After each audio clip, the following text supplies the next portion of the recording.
সপ্তম শ্রেণীর প্রিয় শিক্ষার্থী বন্ধুরা, আজ আমি তোমাদের গণিত বইয়ের 24 পৃষ্ঠার অনুশীলনী 1.1-এর 3 নম্বর অঙ্ক সমাধান করে দেখাবো। শূন্যস্থান পূরণ করো।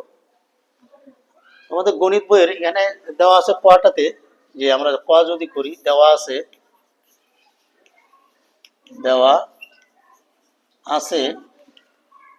যে 11:25 ডাবল অনুপাত ফাঁকা ঘর অনুপাত 50। আমাদের গণিত বইয়ের পৃষ্ঠা দেখবে, পৃষ্ঠা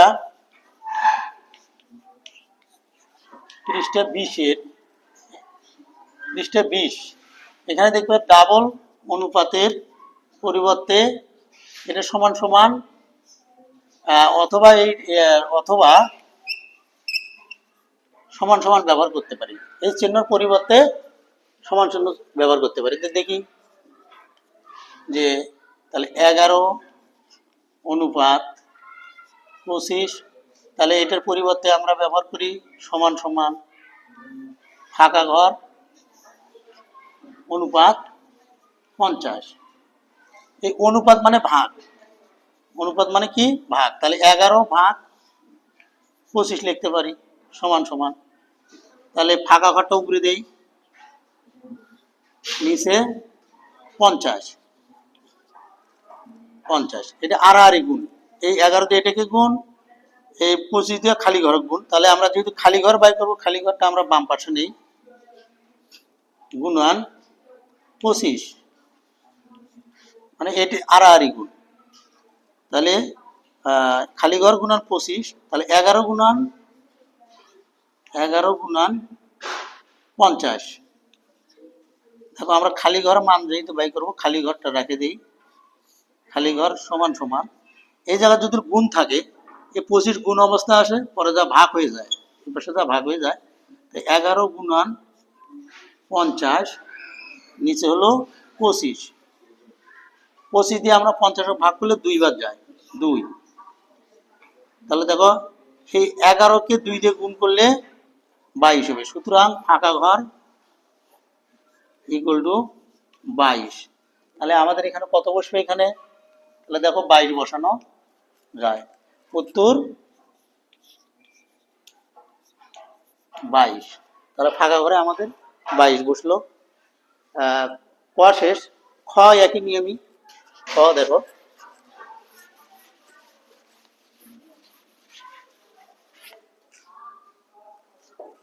খ নম্বর ওই দেওয়া আছে কি, আমরা যেটা আছে সেটা লিখে নেব, যে 7 অনুপাত ফাঁকা ঘর, তারপর ডাবল ইজ টু মানে ডাবল অনুপাত 8:64। তাহলে এটার পরিবর্তে আমরা কি লিখতে পারি? সমান সমান। তাহলে বা 7 অনুপাত ফাঁকা ঘর সমান সমান 8:64। তাহলে এই অনুপাত মানে ভাগ, এই যে আমরা এক পাশে লিখে রাখতে পারি, অনুপাত সমান সমান ভাগ লেখা যায়, ভাগ চিহ্ন ব্যবহার করা যায়। তাহলে 7 ভাগ ফাঁকা ঘর মানে খালি ঘর, 8/64, এটা আড়াআড়ি গুণ, এটা দিয়ে এদিক দিয়ে গুণ করলে তখন এই ফাঁকা ঘর দিয়ে 8 গুণ ফাঁকা ঘর, তাহলে আড়াআড়ি গুণ করতে পারি আমরা। আড়াআড়ি গুণ মানে 7 দিয়ে 64 গুণ, আবার ফাঁকা ঘর দিয়ে 8 গুণ, তাহলে আমরা ফাঁকা ঘর গুণন 8 সমান সমান 7 গুণন 64। ওই আগের মতো এখানে গুণ থাকলে পাশে যা ভাগ হয়, ফাঁকা ঘর 7 গুণন 64, নিচে 8 দিয়ে 64 ভাগ করলে 8 ঘর না আমরা পড়ি, 8 64, 8। সেই 8কে 7 দিয়ে গুণ করলে দেখো 7 গুণন 8, 27টা 56 হয়। তাহলে সুতরাং ফাঁকা ঘর সমান সমান 56 লিখতে পারি। তাহলে আমাদের এই ফাঁকা ঘরটা আসলে কত হবে? এখানে 56 হবে। তাহলে উত্তর 56। দেখো খ শেষ। তারপরে দেখো গ নম্বর কি বলছে।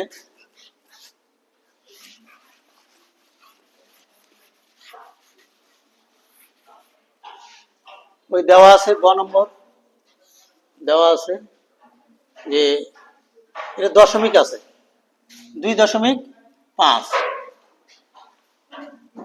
2.5 অনুপাত 5.0, 0 তারপরে 7 অনুপাত খালি ঘর। দেখো বা আমরা এটার পরিবর্তে সমান সমান ব্যবহার করতে পারি। তাহলে 2:5 অনুপাত 5 অনুপাত 0 সমান সমান 7 অনুপাত ফাঁকা ঘর, বা এই অনুপাত মানে ভাগ। তাহলে 2:5 ভাগ, এখানে 5-এর পর পয়েন্টের পরে 0 আছে, অর্থাৎ এগুলো এটা ব্যবহার না করলেও চলে, ডাইরেক্ট 5 বসালেও চলে, সমান সমান 7 বাই ফাঁকা ঘর। ফাঁকা ঘর দেখো ফাঁকা ঘর গুণন 2.5 সমান সমান 5 গুণন 7, বা ফাঁকা ঘর সমান সমান 5 গুণন 7 নিচে 2.5। এই 2.5 যদি আমরা 5কে ভাগ করি 2 হয়, 2। তাহলে সুতরাং ফাঁকা ঘর ইকুয়াল টু 7×14। 14 দেখো এখানে ভাগটা করে দেখাই। 5 ভাগ 2.5, এই ভাগের বেলা দেখো গুণ করতে হয়, পয়েন্টের কারণে একটা 1 সংখ্যার কারণে 0, তাহলে উপরে হলো কত, উপরে দেখো 5×10 50, নিচে হলো কত 25। দেখো 50কে 2 দিয়ে কাটলে 25 দিয়ে কাটলে 2 হয়, তো সেই 2 এখানে, তো 2 দিয়ে 7কে গুণ করে 14। তাহলে আমরা এখানে ফাঁকা ঘরটাতে বসাতে পারি 14। তাহলে উত্তর 14। দেখো গ শেষ, এখন আছে ঘোড়ার ঘ।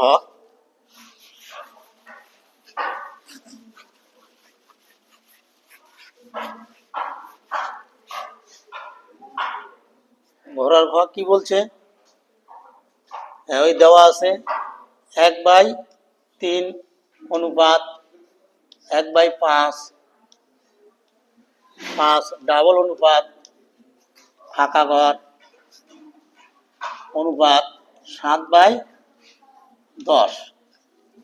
এটা পরিবর্তে আমরা ওটা আগের মতোই সমান সমান ব্যবহার করতে পারি, বা 1/3 অনুপাত 1/5 সমান সমান ফাঁকা ঘর ফাঁকা ঘর অনুপাত 7/10। তাহলে অনুপাত মানে ভাগ, তাহলে 1/3 ভাগ 1/5 সমান সমান ফাঁকা ঘর ভাগ 7/, দেখো এই টানটা মানে ভাগ, ভাগ থাকলে কি হয়, গুণ হয়, ভাগের পরিবর্তে কি হয়, গুণ হয়। দেখো বা 1/3 গুণন, গুণ থাকলে ভাগ হয়, ভাগ থাকলে গুণ হয়, তাহলে নিচেরটা অর্থাৎ 5টা উপরে যাবে, একটা নিচে আসবে, তাহলে 5/1 সমান সমান, এখানেও ভাগ আছে, তাহলে ভাগ আছে গুণন 10 উপরে 7 আসবে নিচে,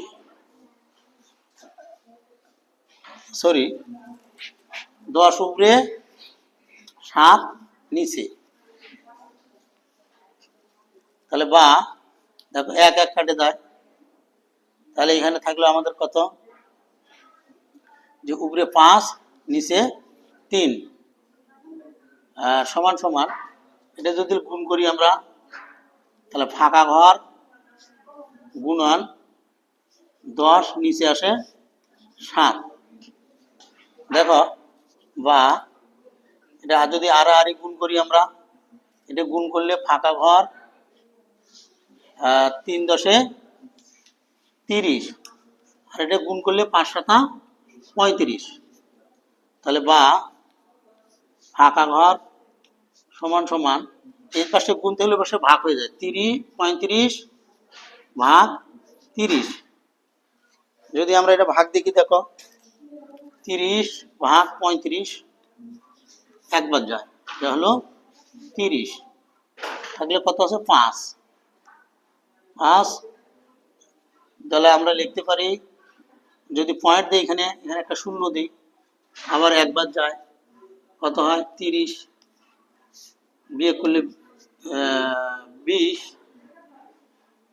যদি আমরা এটা যাইতে থাকবে সমস্ত আকারে থাকবে, অর্থাৎ সমস্ত আকার হলে ভালো হবে, বিয়োগ করলে 5। তাহলে আমরা লিখতে পারি 5/30, এটা ভাগ করে দিলে 6 1, আর এখানে হবে 6। তাহলে লিখতে পারি আমরা 1 সমস্ত 1/6। তাহলে এটা সুতরাং ফাঁকা ঘর ইকুয়াল টু 1 সমস্ত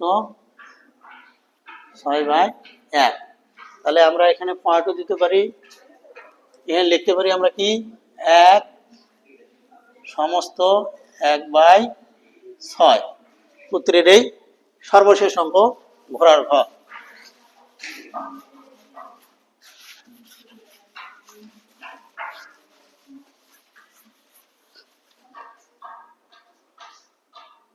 সরি, এটা হবে এখানে 1/6। কুমার নম্বরটা দেখি আমরা, যদি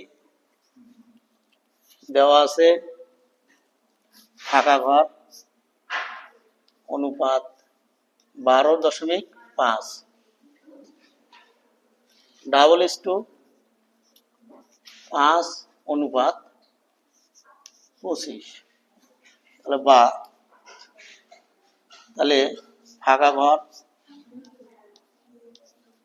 12.5, এটার পরিবর্তে সমান সমান 5 অনুপাত 25।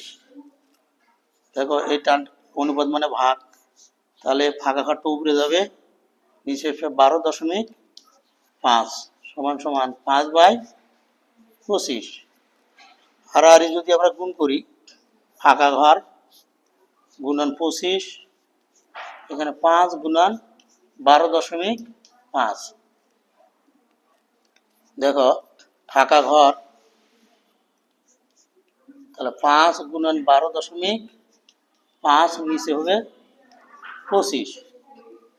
দেখো 5 দিয়ে যদি আমরা 25কে কাটি 5 হয়, এই 5 দিয়ে যদি 12.5কে ভাগ করি, 12.5 ভাগ 5 দুইবার যায়, 5 দুগুণ 10, বিয়োগ করলে 2,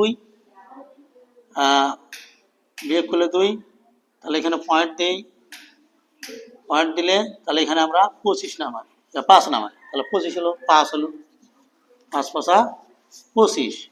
তাহলে 2 কত হলো, সুতরাং এটাতে ভাগ করে হলো 2.5। ফাঁকা ঘর 2.5 অর্থাৎ খালি ঘর। তাহলে এখানে আমাদের বসবে কত, 2.5 বসান যায়। উত্তর 2.5 লেখা যায়। 3 নম্বর অঙ্কটি শেষ। খোদা হাফেজ।